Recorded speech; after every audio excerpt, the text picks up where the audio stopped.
Hey guys, this is Wolfie D from PG-13. Check out my podcast, Live and in Color with Wolfie D, every Monday at noon. We're talking Memphis, we're talking ECW, WCW, WWF, everywhere that I've been. We even have some great guests, some Hall of Famers on the show with us. Every Monday at noon, Live and in Color with Wolfie D.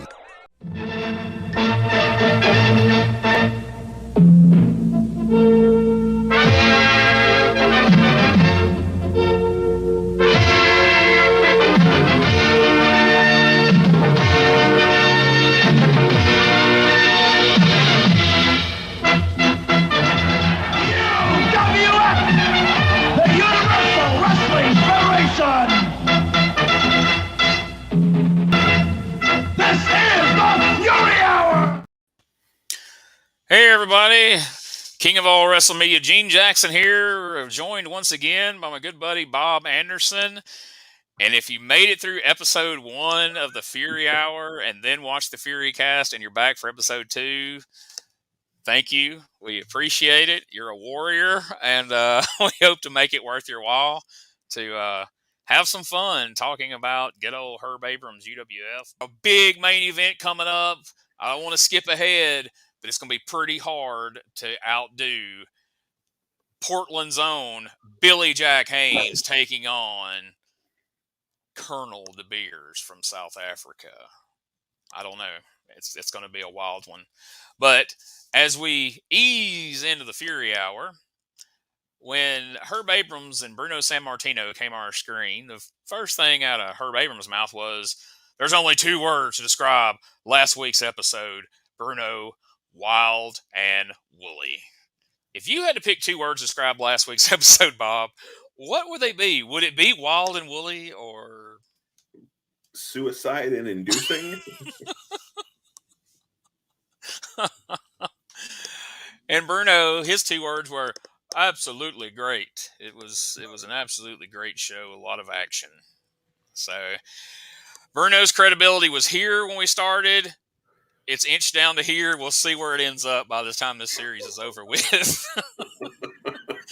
But hey, gotta make that money, brother. But come on, Bruno. Absolutely great. I mean, he could have been like, it was tolerable, but you know, I've seen worse matches on the Wrestling Challenge. But our first match. Well, I tell you what. Hold up. Before we get to the first match, let's address a couple of things from last week's episode.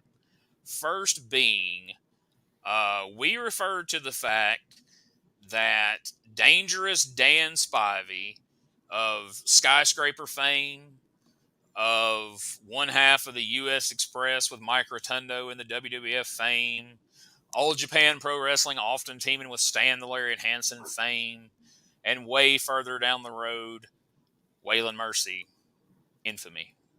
Maybe fame. I don't know. Depends on who you ask.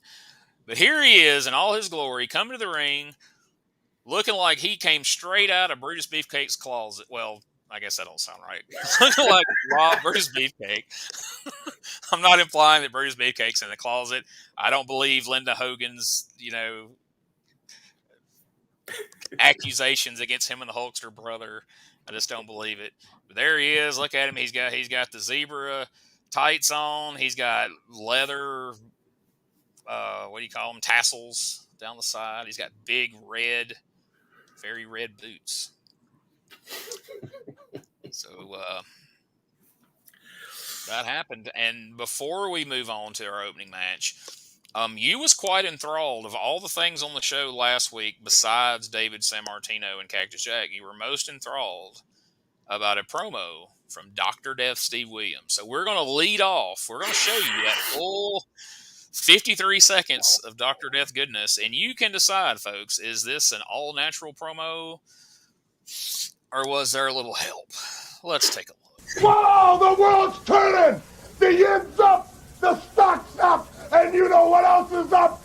UWF! And I'm telling you it's up! There's a lot of great athletes, but you're looking at the greatest. A 4-time All-American at the University of Oklahoma. Football, wrestling. Hey, I beat them all. I threw them out. In bars, let me tell you, bars, we're not going to talk about bars now. We're talking about pro wrestling. Pro wrestling's all about it right now. UWF, I'm here in Los Angeles. They call it the La La Land. I don't call it the La La Land. I call it where all pro athletes come. You got the Raiders, you got San Diego Chargers, and you got the world champion 49ers. Well, you're looking at another world champion right here. UWF, don't forget it. The Universal Wrestling Federation returns to the... And you're right. I just realized there are two different promos. There's that one, and then there is another one. He's in that same shirt on the same background, but he's yelling about Orndorff and San Martino and Blair and all these different people. So, yes, they're very similar, but there are two different ones. So, I stand corrected. But I believe you have a very strong case that perhaps, maybe.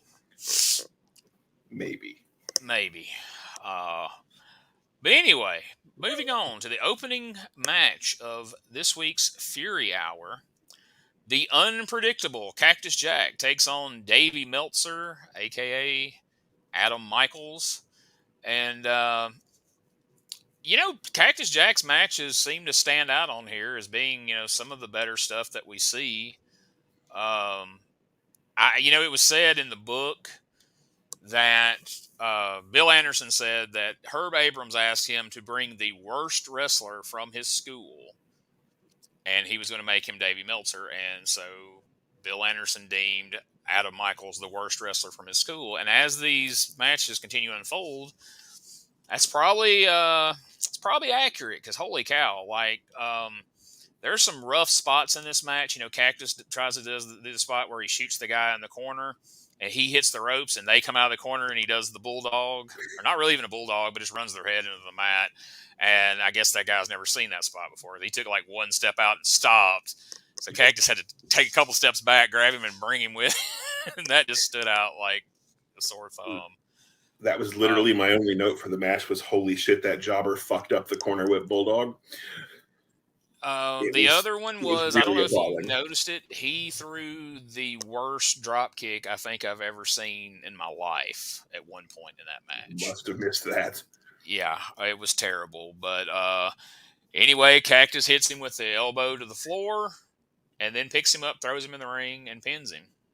Which strangely isn't something you've seen Cactus do a lot. He tried to work that elbow in against jobbers, but he usually didn't follow it right up by just tossing him in the ring and pinning him. So that kind of stood out to me. But yeah, Davey Meltzer is definitely probably the worst. I don't know who all Bill Anderson had at his school, but he's got to be the worst. And these squash matches, and you can tell me if you've noticed this, but there's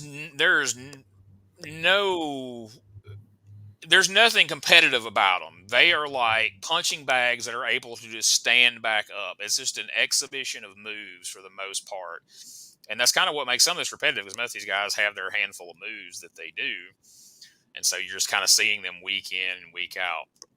Yeah, Patterson got some offense last week, but otherwise he was the only one. There's a couple of guys that get a little bit of offense in. I'm sure Patterson is strictly because of his size, but like this guy, Scott Cole, which ironically I used to work with a guy called Scott Cole. So when this popped up on the screen, is coming up next, Dangerous Dan Scivey versus Scott Cole. I'm like, wow, surely that's not the guy from the car lot. But then it wasn't. But because I think the Scott Cole that I know would have got a little more offense in than this guy did. He had a little bit of self-respect at least. But so the match starts off with him ripping up a B. Brian Blair t-shirt. So that reminds us he's in a feud. Wait, are we on the Spivey match now? Are we? Am I out of sync? No, that's fine. I just want to point out last week he fucking was wearing Brutus Beefcake's outfit. This week he looks like he fucking hunted, skinned, and wore the Kool-Aid Man for a fucking outfit. So yeah, it's all red today, folks. And he makes his way down. That's the look on his face. At one point in the match, I don't remember. I'm pretty sure it was Herb that said, it's like he was, what was the phrase? It's like he's programmed from basically saying he was a robot, but he had a funny way of putting it, like he was programmed from something or another. But again, another exhibition of moves, a pretty sweet sidewalk slam that looked just brutal. What were your Until the takes? greatest referee fuck up in history. Yes, so I asked myself, it was all the way into the next match, and it hit me. I'm like, did I see him count when Spivey wasn't covering that guy? And I'm like, no, that couldn't have been it. And I didn't want to go back and check. And then today, the first thing he says, like, please tell me you got a clip of him counting when nobody was covering. I was like, crap. Okay, that did happen. So, for those of you that haven't watched yet, go back and watch this. Spivey hits a gut wrench suplex, drops the jobber, goes down to pin him. The ref counts 1. Spivey stands up. The referee looks at him, then goes back and continues to count 2 and 3. Spivey looks at the referee like he's a complete fucking idiot, picks the jobber up, sandbags him on a power bomb, gets back down, and they count to 3 again. The bell has already rung once, so they don't ring it again. Then Spivey holds his arms up and walks out of the ring. Most fucked up ending I've ever seen in my life. I mean, they clearly didn't believe in any editing on the Fury Hour because it's all there. Or if there was worse stuff that did get edited out, I can't even imagine what it could have been. Not a clue. But no, you're right, because it's not like, a lot of times wrestlers will just raise up off of somebody. Dan Spivey was standing on his 2 feet as the ref looked at him and then went 2. Like, what the fuck are you doing? And then the bell rings. And then Spivey picks him up, power bombs him. They count again, and they don't ring the fucking bell again. Yeah, like the bell ringer's like, I only get paid once per match, brother. Like, you're on your own. So I'm getting my fucking hot dog and my handshake one way or the other. Right, ringing this sumbitch again. If I ring it again, I'm getting another PO, son.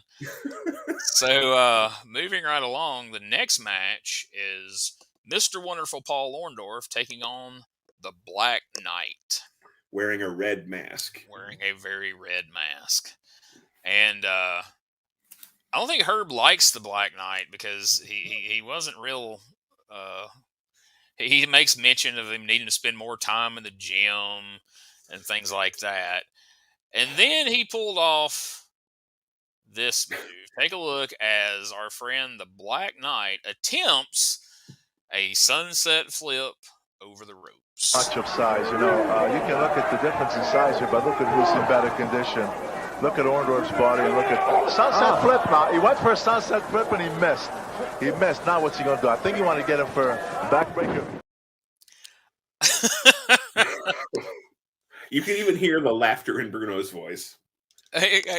He missed. I'm like, well, he didn't exactly miss. He just didn't pull it off. But he landed, just not a sunset flip. Did you catch before that spot, you were talking about Herb shitting on the Black Knight needing to go to the gym. Yeah. Did you catch Bruno saying that Orndorff was a little leaner than I remember him? Yes.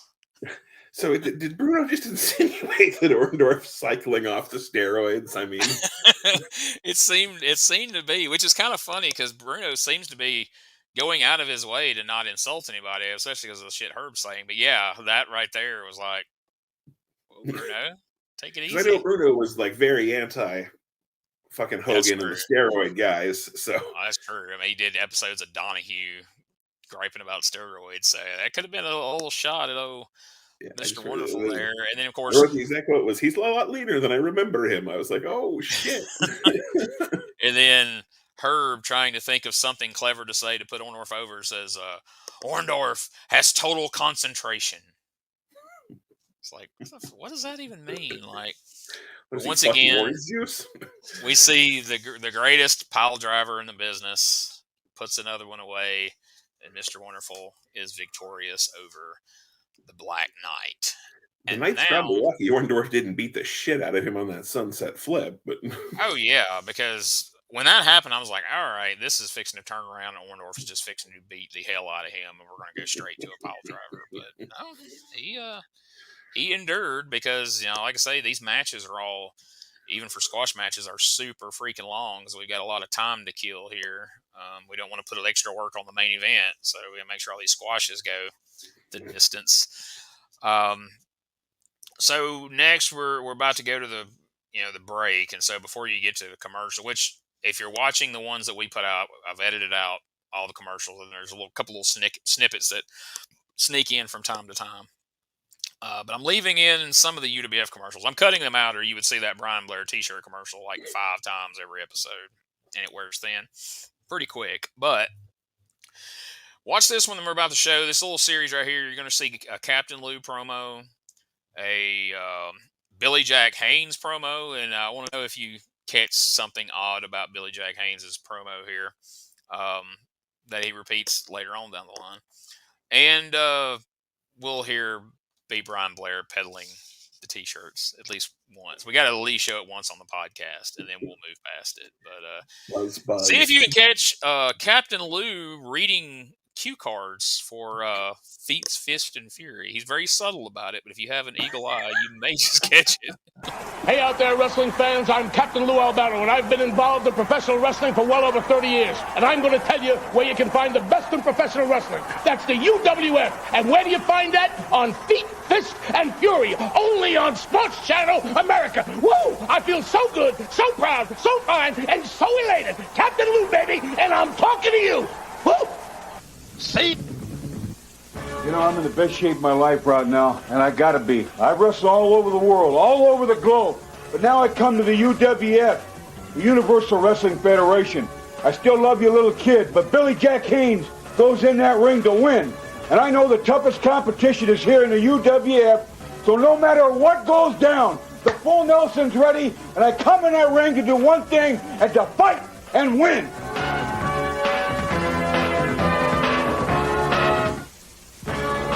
Oh yeah, everybody's buzzing over the UWF merchandise. Check out these caps. Aren't they cool? Check out this shirt. I like it. Oh yeah, look at the biceps on Mr. Wonderful. They're bulging. And look at... Oh no, Ranger King, Spivey? I don't think I'd get this one. Order now, 702 Washington Street, Marina...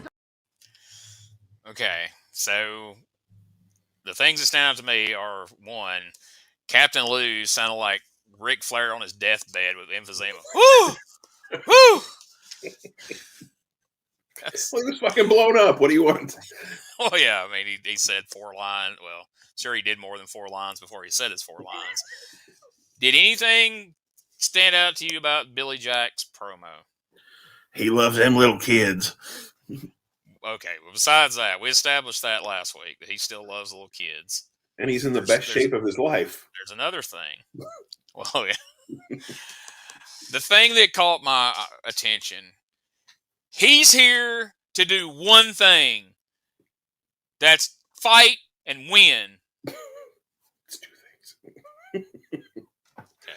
Kind of like the old Dude Love promo from back in the day that Foley makes fun of in his book. But yeah. And we'll say that anyway.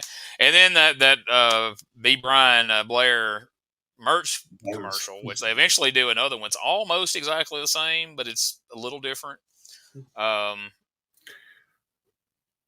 Any other things to touch on about that before we move on? These random ass Captain Lou has one of those shirts, we want it. Oh my God.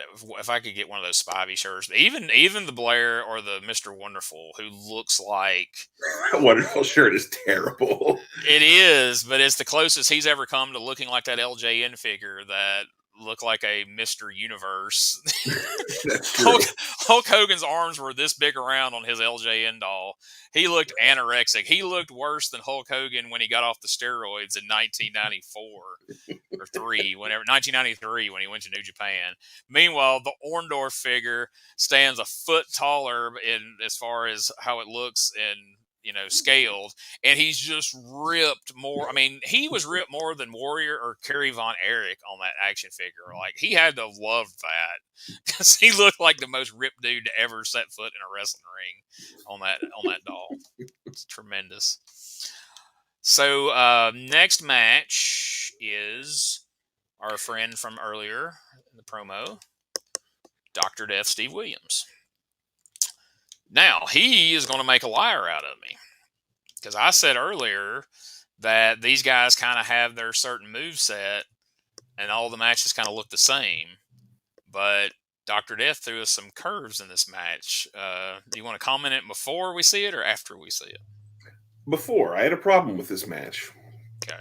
If Dr. Death is supposed to be a heel, why was the jobber jumping him?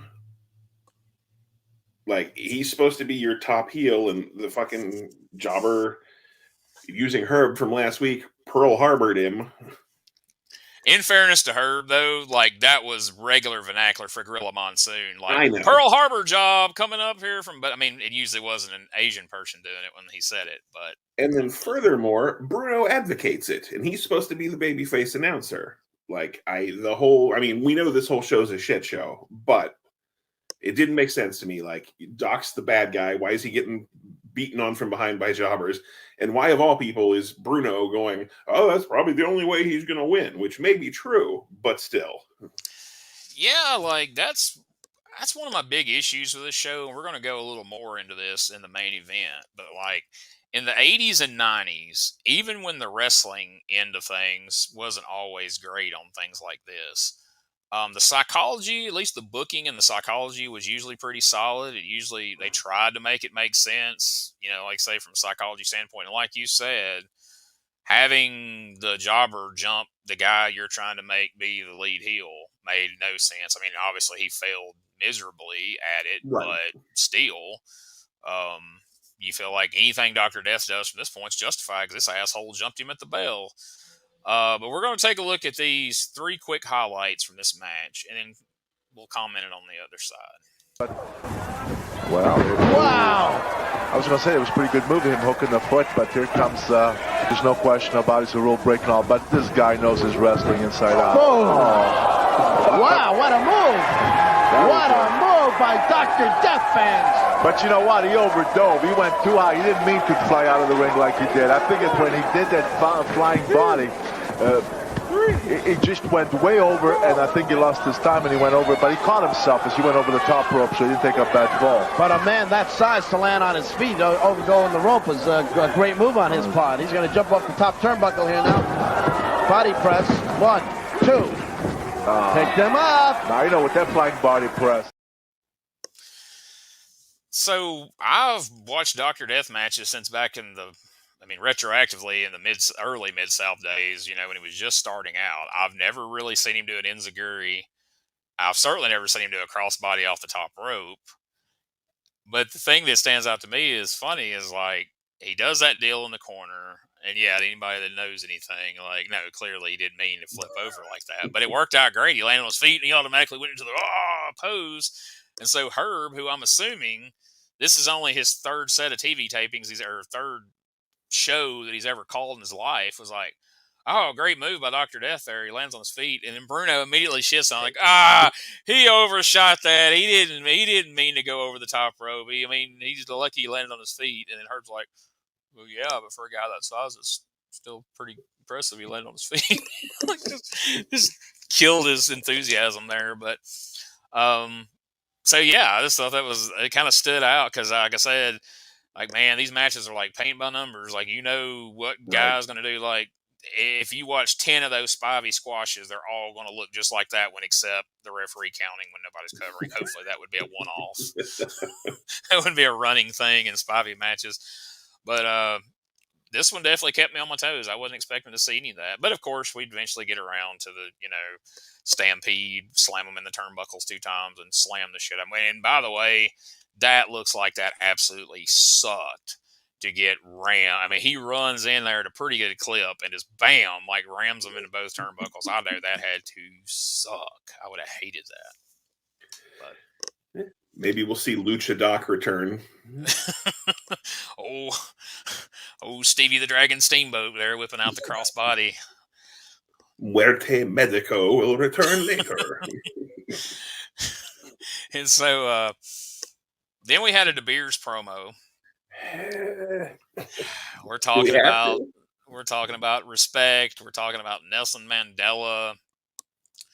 Things wrestling fans are all about, especially in 1990. Right on the tip of their tongues. Like, I've been waiting for somebody to address this Nelson Mandela situation on professional wrestling, and Bobby Heenan just haven't touched it yet on primetime, so here we are. That's about all I got on the promo for Colonel DeBeers for right now. We'll get to the rest later, but you got anything? My wife looked up from her book and went, what the fuck is this? So that was probably the highlight of her wrestling watching for the year. Hey, that was probably the highlight of anybody's reaction to a Colonel DeBeers promo in the history of his career. If you emailed Ed Wiskowski, he'd be like, "Got some heat on that one, brother." That's what I'm talking about. Somebody got it. He'd send your wife a thank you card for putting him over. So then, yeah, my notes on that was that promo sucked, much like the match is going to. So yeah, I was just like, DeBeers promo, blah, respect Mandela, blah blah blah. Was my exact notes. So then we've got David Sammartino taking on a jobber named Houdini, who I was hoping would make the main event disappear. Well, spoiler alert. Every time Houdini wrestles, Herb Abrams makes that joke that he hopes somebody makes him disappear. I've had to watch ahead, and I've seen some things. But, boy. You just said that like a fucking Vietnam vet. I've seen some things. Yeah. Yeah, I've got UWF PTSD. And you're all going to have it along with us if you keep following along. But we hope you do. We hope you're having fun. Like I say, these shows get better each week as we start to notice some of the trends here and begin to make fun of them. And we're going to start adding more clips as we go along. One fun aspect of this match, I don't know if you caught it. I don't know how loud you had your sound turned up. I didn't really notice it except for when I had headphones on editing the commercials out. David Sammartino comes out to the ring to Poison by Belle Biv DeVoe. Yes, that song. Dun, dun, dun, dun, dun, dun, dun, dun, dun, that girl is Poison. That is what David Sammartino came out to multiple times. This wasn't just a one-off. That makes perfect sense. Okay, yeah. I mean, I was just like, I was hoping Bruno would comment on it. What is the song he's coming out to? The girl is Poison. Where's the girl? The only real note I had on this is everything Houdini does looks weak as shit. But David Sammartino cranked on that figure four harder than I've ever seen anybody crank on a figure four in my life. He really put some enthusiasm into that figure four. Please tell me you're mocking, because that figure four was the shits. I'm not saying it was a good figure four, but I'm just saying watching Greg Valentine and Ric Flair and all the folks that have ever done figure fours, I've never seen anybody just spastically like... Like, I mean, everything in that match had been weak and just lackluster, but he locks that figure four in like the fate of the goddamn world relies on him making Houdini submit to that figure four. That just stood out to me. Like, why did he get this burst of like, I gotta really sell this figure four here? But on his end, and what made it stand out, he's cranking on it so hard, like he's trying to make Andre the Giant tap out to a figure four. But meanwhile, Houdini's just like he didn't wail, he didn't like, because I mean, you've seen people sell like Valentine and Flair's figure four. He barely sold it. He's just like, okay, let's go. And I was like, what the hell was that about? Like, that was way overdone. But I mean, I wasn't putting it over. I'm just saying that was like the most animated anything of that whole match was the damn figure four. Do you have any other notes about the match in general?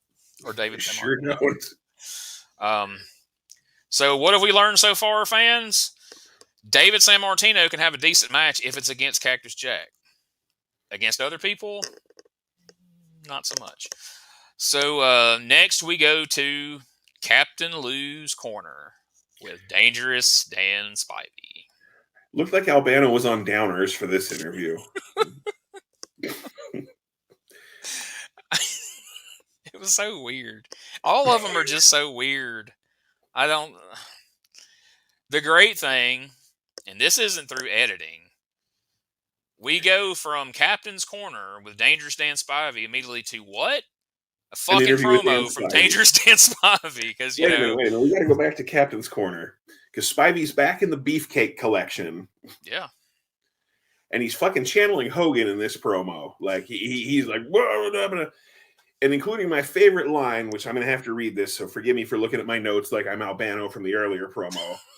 I'm a mean guy, and I like hurting people, so I just ran his head right into that wall in New York. Like, that's fucking poetry right there, man. I mean, he was doing that in the Hogan cadence while wearing Beefcake's wardrobe. So, I mean, it was. Well, I picked up a little bit of Beefcake's voice in him more than I ever have before. He had the Hogan cadence, but his voice, I mean, if I closed my eyes, I would almost picture Beefcake. And then when I opened them and I'd seen those clothes, I'd have been like, wait a minute, is that Beef? No, it's Dan Spivey. What's going on? Look, if you're going to close your eyes and picture sweaty men in Beefcake's clothing, you do that on your own time. Well, at least though, his Brutus Beefcake outfit wasn't the kind with the fishnet all the way down the side with half his ass hanging out. He at least was classy enough not to do that. But yes, so then we went to another Spivey promo, which also they may have been chemically enhanced like the Dr. Death promos. He immediately started ranting about being the #1 contender to the non-existent heavyweight title that at this point has never even been mentioned. There's been no talk of a title, which shocks me.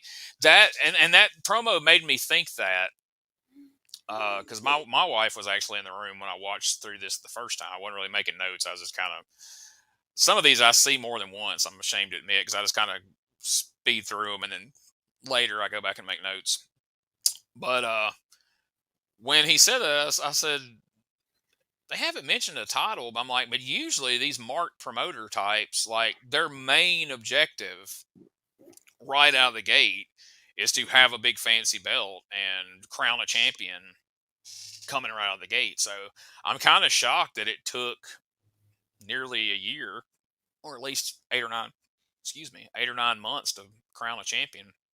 Mm-hmm. But something else to consider though, in 1990, you couldn't just pull a belt out of your ass. There wasn't all these replica belts and all this shit. You had to commission one to get made, and that took some time to get a real wrestling belt made. So I can only assume that was the holdup, or else, Herb would have been wearing it on the initial episode. And and then Spivey would have won it, went to Japan, and not be heard from for 4 years. But that's another story for another day.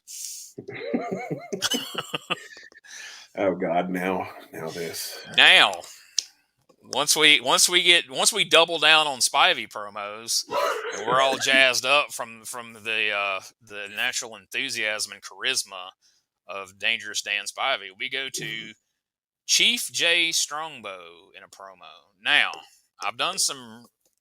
Apparently, I read it in the book and just completely forgot. So then I started doing some research, and then what I found had been pulled from Jonathan's book, which we forgot to plug at the beginning, but we will plug at the end. It is right there behind Bob through the entire podcast. Tortured Ambition, the story of Herb Abrams and the UWF, now available on Amazon. You can go to tinyurl.com/UWF podcast, and the link is in the top right-hand corner. Make sure to order one and make sure and tell them you heard about it here on the Fury Cast, if you will. But Chief Jay Strongbow is a guy who's not, ironically, he's not Chief Jay Strongbow. He wrestled in California independence, if you will, as Chief Jay Strongbow Jr., and they were doing these tapings in California, so that all kind of adds up. But for whatever reason, Herb decided to drop the junior and just refer to him as Chief Jay Strongbow. And you can tell it kind of, like, Bruno's not exactly comfortable with it, but he didn't really know how to handle it, so he just calls him Chief Jay Strongbow. But like you can tell, he kind of wants to, add something like, okay, Chief Jay Strongbow, but not Chief Jay Strongbow. From what I understood, from what I read last night or whenever it was I was studying up on this, Chief Jay Strongbow Jr. never actually met Chief Jay Strongbow, which, I mean, I understand, a lot of times kids don't meet their fathers, I mean, he was a wrestler. He was traveling around. They may have never crossed paths or wore paths or whatever Herb Abrams would say. That would be totally inappropriate about that. But moving forward, we're going to continue to just call him Chief Jay Strongbow. But just know that it's not the original Chief Jay Strongbow. Not that he was anything to write home about, if we're being honest. But, but he's just like his alleged father. He's an Italian guy playing an Indian. Not very well. Two highlights of this promo for me was he said he's going to bring War Dance Fever to the UWF, which to me sounds like would be a great tag team of him and Disco Inferno at some point. I'm surprised we didn't see that on Nitro in the waning years. And he finished it, and my wife also commented. The two things she commented on was the other one was this promo when he goes, "Please come out and support me." She's like, "God, that sounded pathetic and desperate, did it not?" I'm like, "Yeah, but I think he pretty well knows what kind of enthusiasm this gimmick's going to be met with. So it's probably good that he said please, because." I mean, even in 1990, I don't think War Dance Fever was fixing to sweep Reseda, California. He better hope it's contagious. So.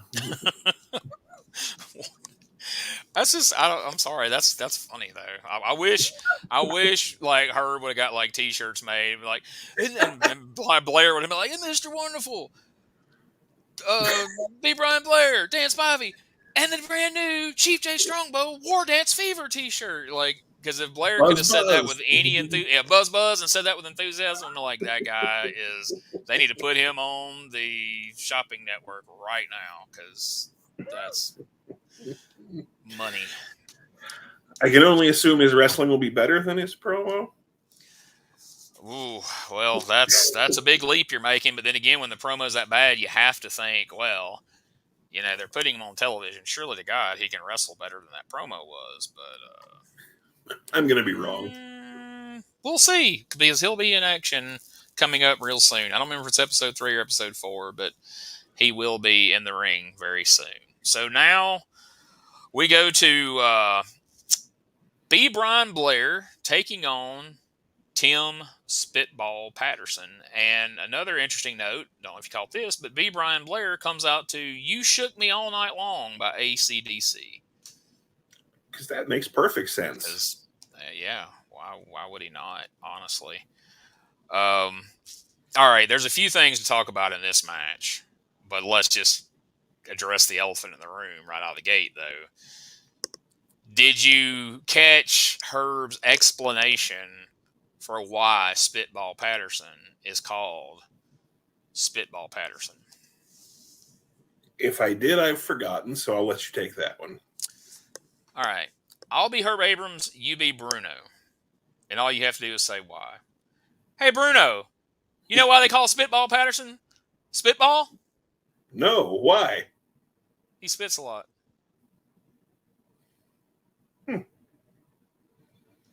That's all. That was it. No more enthusiasm than that. No more explanation than that. Bruno had no more reaction to that than you did. It was just because you're building up. Because the first week you call him Spitball Patterson, you're like, why? Like, this is a big guy. He looks like he might be more impressive than Davey Meltzer or any of these other jobbers. I mean, I know when I was reading results before I ever actually saw it, and I'd see Spitball Patterson. I pictured some little shrimp of a guy, that's just getting killed. And when I finally saw a VHS, I'm like, that dude's like, why are they calling him Spitball Patterson? He's freaking huge compared to the other guys. So when he had the first match, there's no explanation. And this time I'm watching and Herb goes, "Hey, Bruno, you know why they call him Spitball Patterson?" I'm like, I want to know. I'll lean into the screen like, this should be interesting. Would he throw spitballs at somebody in class when he was in school? Is that where he got the nickname all the way back in like junior high? He spits a lot. Damn it, Herb, you piece of shit. Like, why are we watching this show, Gene? I don't know. Because it's I guess alcoholism and other self-destructive things are a lot more damaging and at least to our health. This is just damaging to our psyche and our alleged love of professional wrestling. So beyond that, this is where we start having some more plot holes, for lack of a better term, where the logic and psychology and kayfabe just really start falling apart. So Dan Spivey comes to ringside because we've established by tearing up the T-shirt earlier and the things that happened last week in the initial double count out in that wild brawl that we had last week in the main event. Dan Spivey doesn't like Brian Blair, so he comes to ringside. Referee Jesse Hernandez doesn't have a problem with this. Apparently he assumes or knows that Dan Spivey has a manager's license because that was the old shtick. The managers had a manager's license. Spivey's out there, no problems. He trips Blind Brer right in the front of the referee. It's cool. We don't say nothing about it. The announcers pointed out, why are they letting him be out there? Why is this referee letting him trip people? But there was a question whether he saw the first one. Maybe he was standing at an angle. Maybe he didn't see it. We could turn our brain off for a second and go, okay, he didn't see that. The second time that he trips him is literally right in front of his face.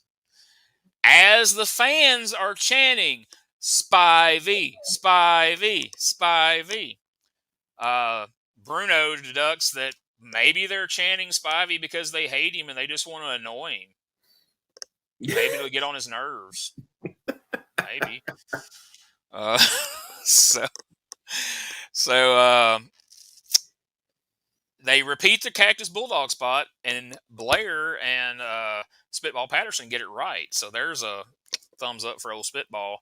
And then Brian Blair applies the Scorpion Deathlock as his finish. And another spoiler, if you continue to watch the Universal Wrestling Federation, every goddamn time that Brian Blair applies the Scorpion is like the first fucking time. It's like he's never seen it happen before.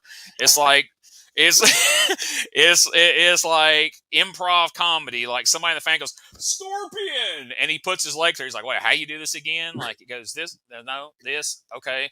Step this way, and then he finally turns it over, and like a shitty bar band trying to play Freebird. Yeah, and he wins. Yay! As the fans cheer for Spivey. So now we've had a Spivey match, a Spivey on Albano's show, a Spivey promo, and Spivey interfering. If this was a fucking EWR game, we'd get that email saying, you used Dan Spivey too many times on this show. Dan Spivey has lost overness from this segment. We would get major point deductions for overexposing Dan Spivey. To the point, I almost wanted to edit the logo and put the UWF Spivey Hour.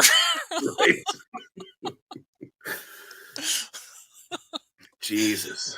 But... And then the post-match attack was the weakest power bomb I've ever seen ever. Like, he looked like he was putting fucking Blair to bed.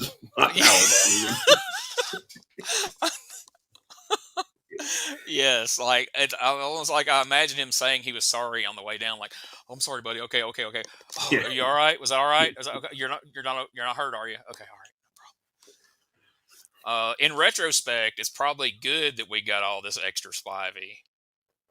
But we won't say why. Right. Let's just say it's probably it may be a good thing. I don't know. But as we come out of that and we're getting ready to go to break, Herb Abrams announces that coming up next, that bigot, Colonel DeBeers, takes on Portland, Oregon's Billy Jack Haynes. And so now we're ready for the main event. Before we get there, we were going to have a discussion last week that we didn't get to, so let's touch on it briefly. Okay. What's the point of having all of these squash matches when we're not building to anything? Yeah, so, on WWF, WCW, you had all these squash matches every week and sometimes one main event. But the goal was for you to either A, go buy a ticket to WWF or WCW when it comes to your local town and arena, or buy that quarterly pay-per-view, because they weren't yet monthly, but there was one coming up. There was a WrestleMania or a Survivor Series or a SummerSlam or whatever coming. But UWF and IWA before it, and later the AWF and the XWF and all the WFs that came along that were just random-ass television shows. We weren't doing house shows, and if we were canceling them as quick as we fucking scheduled them. We weren't going to see a pay-per-view until June of the following year, and that's a whole other debacle. So what are we doing? I mean, so if I'm doing this to sell ads, if that's the goal, I don't know what their deal was, but from everything I read, it was, Abrams was putting this show on Sports Channel. I guess they were paying to put it on there. So, right. And I had this this same discussion on a recent episode where we were talking to the guys that do the current Memphis wrestling in Memphis now. I mean, I told them, I'm like, okay, so Saturday Morning Live Memphis TV with Jerry Lawler and Jerry Jarrett, you did the live TV, and you knew how you did on TV Monday night when you seen how many tickets you sold for the Monday night matches. You guys don't do Monday night matches. You just do a show every Saturday morning on TV. I was like, where's the win? How do you know you won? Is it strictly how many people watched? Or over time, how many people's willing to pay for ads because of how many people are watching? I don't know. But I would think that if this show simply exists as a television show, as my only goal is to get people to watch it week in and week out, I would want it to be as good as possible, which is why Monday Night Raw eventually became what it became. They dropped the squash matches and started having competitive matches because it was all about selling ad time. It was about selling pay-per-views too and tickets, but it was also about selling ad time because that became the thing. But like if my show becomes dreadfully predictable every week and people stop watching, then why am I putting this show on? And do you have even a theory on any of that? I don't.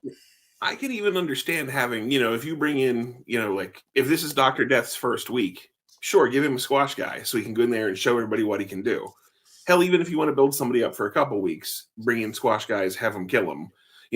For I'm not even a fan of the guy, but like Goldberg. Yeah. You can build a guy up that way. But yeah, if you're not building, people are going to get sick of seeing that shit every week. And at the same time, I see like today's modern product where you're giving away. But again, when there's nothing to build to, today's product, I feel like they're giving away, the shit that you're supposed to be paying to see every week. And that's not sustainable either. So I don't know the answer. Yeah. But and I even feel like, we were joking about how every fucking week is a double count out or a double. You can do that a couple times to eventually build to it. But what is this product building towards? I don't fucking know. Yeah. But all right, folks. So I'm up against a hard out this week. Like I have to be off here in 14 minutes. So forgive me if this show ends abruptly and we don't get through everything. But we're going to try to. Okay, let's get to the main event very quickly. So let's just show 2 minutes here. Colonel DeBeers pre-match promo, and we'll talk about the promo and about pay attention to what DeBeers is saying, but more importantly, pay attention to how the announcers are handling all this, because this is going to be the crux of what we're talking about moving forward. I think that, Billy Jack Haynes might just take some of the starch out of this one. Oh, look at this. It appears as if he has something to say. Wait a minute. He's pointing. He's pointing at the referee. Evidently. No, it can't be. It can't be. Ladies and gentlemen, he's not happy with the referee in this match. What? He's not happy with the referee. He's a black man! What? Cool, listen. Not have a black man referee my matches! I don't believe this. He's actually said that he will not allow a black man to referee his match. Do you believe this? Nah, this is some gall. There we go. At this time, we're going to have to make a switch in the referee. I have never in my years heard anything like that. Hey, I've been around a long time. I've been around a long time. This guy, this is out of line.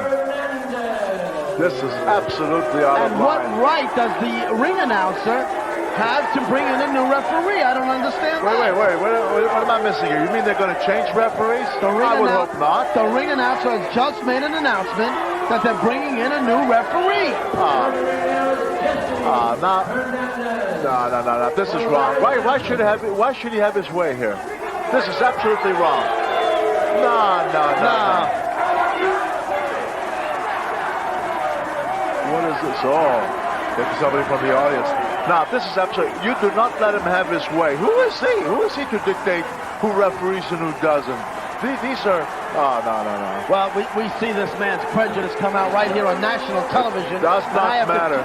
I have to tell you that This is totally unacceptable from my point of view, and I don't understand how Jesse Hernandez just played into that and came in to referee this match, Bruno. I don't care how prejudiced the man is, what his problems are. You do not let him have his way.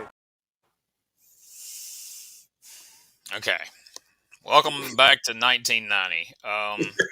So, all right. So you couldn't do that now. The goddamn world would implode and Colonel DeBeers would be fucking set on fire. But, but okay, that's the character. We're doing this for heat. By all accounts, for everything I've ever read, Ed Wiskowski is a decent dude. He had a lot of black friends and helped a lot of black people in wrestling. This wasn't who this guy is. It's just the character he played. So, okay. Stepping back into that time frame, we're doing this gimmick to put heat on Colonel DeBeers. Suits the character. All right, going back to what we were talking about earlier, the lack of logic, the lack of psychology, and the questionable means of how this is being handled on commentary. Depending on if you're watching this, if you're, whether or not you're a wrestler or you're a casual fan or you're a hardcore fan. I'm guessing if you're watching this shit, you're a pretty hardcore fan. You're not a casual fan, I'm guessing. But the way this all took place, what you just saw, we're spreading the heat out. All the heat is not going on Colonel DeBeers. No. We're passing heat to the ring announcer because there was no commissioner out there. There was no owner. There was no general manager or whatever fucking authority figures we've made in wrestling in the last 30 years since this took place. It's just the ring announcer just like, hey, this guy said he don't like the referee. Bring out another referee. And then rather than just focusing on how dare this son of a bitch not want this referee to referee because he's a black man, like, how dare this fucking ring announcer just say, bring another referee out? Who the fuck is this guy? Okay, so now we've put heat on the ring announcer. Jesse Hernandez comes out because I'm sure the planned spot was, okay, when the ring announcer calls for you, you need to come out and take Larry Sampson's place. So he just comes out. Who the fuck does this referee think he is to just come out here and take Larry's place? What the fuck is he doing? So now we've put heat on the referee. On top of the heat that we already put on him in the fucking Brian Blair match because he let Spivey trip somebody in front of him 2 times. Not only did I disqualify him, he never even reprimanded him. Didn't say a fucking word. He just didn't see it. So now DeBeers' heat is spread out amongst him, the ring announcer, and the referee. And I love Bruno's voice when he gets incredulous. What is this going? He turns into Jerry Lawler from fucking Raw in the Puppies days. Like, what is he doing here, Herb? Oh my God. So we've spread the heat out amongst everybody, which is just absurd. And also, even by design, even if you take away all the stupidity of everything, you just made, based on the crowd reaction and based on the way this all was laid out, you just made Larry Sampson, the referee, your biggest babyface. Now, that's okay because behind the scenes, Larry Sampson's actually a wrestler. Larry Sampson usually wrestles. They asked him, what's his name? Bill Anderson asked him, hey, will you referee? Because we're really short on referees. When I know you usually wrestle, but would you referee? And he's like, yeah, sure. Whatever you need me to do. Colonel DeBeers, Ed Wiskowski, knows Larry Sampson because they worked together in Portland back in the day, and that's why he knew this would be a good angle for him because he knows that if they need to, they can pay it off later because Larry can wrestle. So if anybody had any foresight or just the common sense to go, holy shit, this ain't what we planned, but these people now love Larry, we need to roll this. That probably could have been the only money drawing angle that UWF ever did was having that referee come back a few weeks down the road and beat the shit out of Colonel DeBeers. We'll have to see if that's how things play out, folks. But what happened here is Billy Jack Haynes. I'm sorry to be stepping all over you and not letting you talk, but I'm going to power through this and then we'll let you comment on the backside. Billy Jack Haynes comes out and he cuts a quick promo to get over with the crowd. And, hey, bring the black guy back. I don't care if he's black, and so people are like, okay, that was kind of... Because meth head looking Billy Jack Haynes strikes me as a quality fighter. Yeah. Herb Abrams throws in the comment that I'm surprised that DeBeers isn't offended by Billy Jack's ring attire because he's got black tights and black boots on. He even points out, too, that he's surprised that Colonel DeBeers is okay with this referee because he's Hispanic. And as someone else has pointed out at one point, we're all surprised that he's okay with a Jewish man and an Italian man announcing the match. He should have just sent all of them out of there. Get rid of the announcers, get rid of the referee, get rid. I'm offended by all of it, but he was only upset with the referee. So they point out that nobody tried. That once Billy Jack said he's okay with having Larry be the referee, Herb points out, well, nobody tried to bring him back. Nobody tried to switch it back out. So now that's just putting more heat on just everyone else involved. Whoever, I guess since the ring announcer had the authority to tell him to leave, he could have had the authority to bring him back. But again, I mean, we haven't acknowledged at any point up to now that Herb is the promoter. They did randomly show some guy over here on a set of headphones who it seemed like Herb didn't remember his name. He said, hey, there's the commissioner, Adams, over there. That was next week. I'm getting ahead, but he does say that at one point. Then Herb pulls out this jewel. I'm surprised that Colonel DeBeers will wear that black patch over his eye with it being black and all. I stand corrected that Davey Meltzer had the worst drop kick in history because Billy Jack Haynes come in a very close second with the drop kick that he gave in this match. And all of this crap going on, you're thinking, all right, well, this has got to build to something. What did it build to, folks? What did it build to, Bob? Tell us. Double count out. Of course. So we're 2 weeks in, 2 main events, 2 double countouts. And again, we're not building to house shows. We're not building to a pay-per-view. We just want you to watch this show every week. But we've sent the message 2 weeks in a row that you're going to get a double countout. But next week, we have a chance to redeem ourselves because next week, Dr. Death Steve Williams takes on Mr. Wonderful Paul Orndorff. And with these two guys going at it, there's no way in hell that we're going to have a non-decision. Somebody's going to win next week, Bob. What else do you have to add about what we saw tonight and what we potentially see next week? Not going to have a non-finish next week, are we? No way. I'd buy that for $1. No way you would do it 3 weeks in a row. All I'll add for that last match was it was fucking terrible. I will say it was terrible, but it was not as terrible as I thought it was going to be going in, as far as they did a little more than I thought they would. They didn't do a lot or did anything great, but there was just more bumps and more movement than I thought there would be. But it still sucked to dick. I mean, my last trip to the dentist wasn't quite as bad as I thought it was going to be. But, Anyway, what was your match of the show? Oh, Lord. Wow. I'll go first. Even Go with ahead. the fucking terrible sunset flip, I'm going to say that Orndorff and the Black Knight were the best match on the show, as bad as that is. Yeah.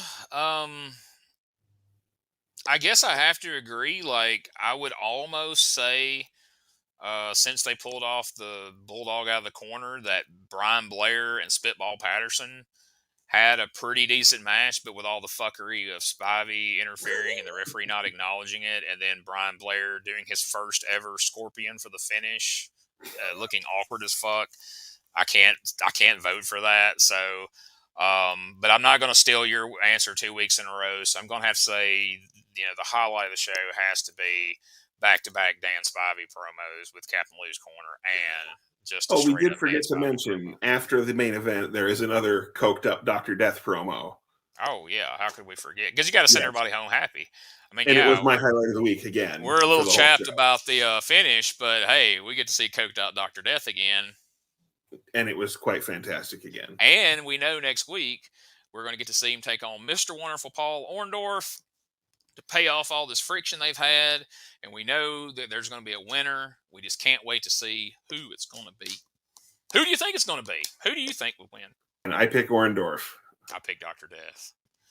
It's going to be a shoot, because shoots are the thing with They him. turned to a shoot with the Brandon Bull, Mr. Wonderful, Paul Orndorff taking on the big football playing Oklahoma Sooner. By God, Dr. Death Steve Williams. He ain't going to give us no double count out. By God. Hey guys, Ray Russell here, curator of the WrestleCopia Podcast Network, inviting you guys to listen to many of the programs here as part of the WrestleCopia brand, including, but not limited to, the Wrestling Memory Grenade, currently covering the 1988 and the WWF project. You can also listen to the Regional Wrestling Podcast, where we talk the territories, whether it's Jamie Ward with Georgia 81, Roman Gomez with the UWF in 1986, or Gene Jackson covering Memphis in 85. 3 projects going on right now over there at Regional Wrestling. You can also listen to the Wrestling Stoop with the legend himself, Bob Roop. Bob goes back in time each and every week, covering not just his career, but countless stories and interactions with hundreds of wrestling names spanning his 2 decades in the business. But that's not all. You can also check out the Puro Wrestling Academy with the professor of Puro Resu, Mr. Dan Ginnity. Dan and I go back in time and cover the history of Japanese professional wrestling in the English language. And you can listen to all of those shows and more, all part of the WrestleCopia Podcast Network, located over at WrestleCopia.com. That's WrestleCopia.com, and anywhere your podcast streaming needs are met, from Apple to Spotify, Pocket Cast, and beyond. And while you're at it, why not subscribe to our social media guys for all the latest goings on here at the WrestleCopia Podcast Network. Plus, I'm constantly adding old school video clips and pictures from throughout wrestling history. You can follow us over on X, formerly Twitter, at Wrestling Grenade. That's at RASSLIN Grenade. Also, follow and like me, Facebook.com/Wrestling Grenade. And why not subscribe to YouTube.com/Wrestling Grenade. So if you're looking to support that next up and coming podcast brand, please consider making it WrestleCopia. And we will see you here next week for another incredible, wild, and woolly episode of the UWF Fury Cast.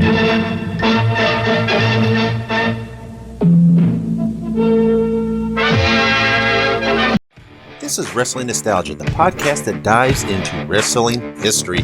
Hey, wrestling fans, I'm Dave Dynasty, and if you enjoy podcasts that are knowledgeable and history-driven, then Wrestling Nostalgia is for you.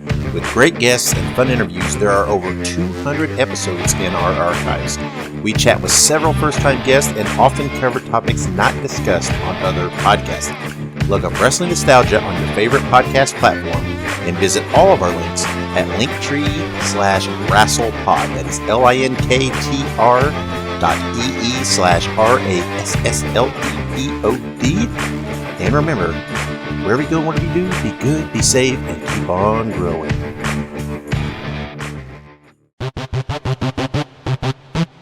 Ladies and gentlemen, welcome to Give Me Back My Pro Wrestling, the podcast that's based on the old school but can still help you find the good stuff from today.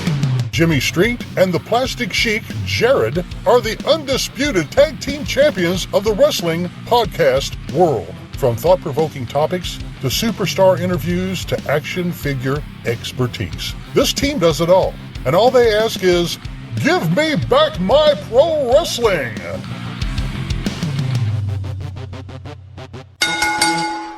Every other Thursday, wherever you listen to podcasts. Hey, folks, before we get out of here, I'd just like to take a moment to tell you we appreciate you checking out the podcast. And if you would, do us a favor, subscribe, rate, and review the podcast wherever you're listening to this right now, wherever you're watching it.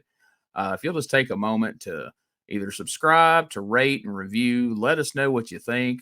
We hope you're liking it. But even if you're not, let us know what you would like to see changed, and we will take that in consideration as we move forward. So we really appreciate any feedback we can get. Also, we just want to say how proud we are to be a part of the WrestleCopia brand of wrestling podcast. Ray Russell brings you something for everyone over at WrestleCopia.com. Check out all the great wrestling podcasts available over there. right now. And for all things related to the Retro Wrestling Review Podcast, you can go to uswapodcast.com and you can find links to everything we have there, our Facebook, our Twitter/X, our TikTok, our Instagram, our merch store. That's right. We've got shirts, we've got hats, we've got phone cases, we've got all kinds of great stuff. And it's all right there at our store. And you can find a link to it at uswapodcast.com. There's a link to the YouTube channel we're associated with, the Retro Wrestling Archive. You can find all that there. And if you have questions for us, if you saw something on the show that you have a question about or a comment about, if you've got some info to answer a question we have, or you got a question you want us to read on the air, if you want to work out an ad swap, if you want to have any kind of communication with us, you can go and send an email to uswapodcast@outlook.com, and I will get back to you just as quickly as humanly possible. And if you're a fan of Dangerous Conversations with Doug Gilbert, and if you've heard it, I know you are, check out DougGilbertPodcast.com for all things related to Doug's podcast. You can find links to our Facebook page for the show, our Twitter. You can find links to Doug's social media, his Twitter, his Facebook. All that's available there, plus a link to the YouTube channel.